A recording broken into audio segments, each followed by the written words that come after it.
जळगाव जिल्ह्यामध्ये निवडणुकींचं जे राजकारण आहे ते तापल्याचं बघायला मिळत आहे। आपण सध्या चाळीसगाव नगर परिषदेमध्ये या ठिकाणी उभे आहोत आणि चाळीसगाव नगर परिषदेमध्ये अनेक शेकडो जे उमेदवार आहेत त्यांनी या ठिकाणी आपली उमेदवारी अर्ज दाखल केलेला आहे आणि उमेदवारी मागे घेण्याचे 2 दिवस त्या ठिकाणी उलटलेले आहे। मात्र अद्यापही जे आपण म्हणतो की अपक्ष उमेदवार त्या ठिकाणी राजकीय उमेदवारांची डोकेदुखी ठरत असतात, त्या अपक्ष उमेदवारांनी अद्यापही या ठिकाणी आपली उमेदवारी जी आहे ती मागे घेतलेली नाही। आतापर्यंत फक्त त्या ठिकाणी 8च उमेदवारांनी आपली अपक्ष उमेदवारी जी आहे ती मागे घेतलेली आहे आणि कुठेतरी चाळीसगाव नगर परिषदेमध्ये अपक्ष उमेदवार जे आहे ते या ठिकाणी राजकीय पक्षाच्या उमेदवारांसाठी डोकेदुखी ठरणार असल्याचं त्या ठिकाणी बोललं जात आहे आणि माघार घेण्याचा आता शेवटचा दिवस जो आहे तो या ठिकाणी उरलेला आहे।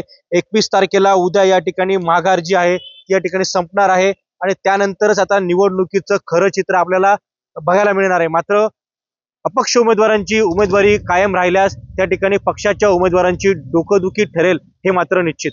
हेमचंद कुमार, TV9 मराठी, चाळीसगाव जळगाव।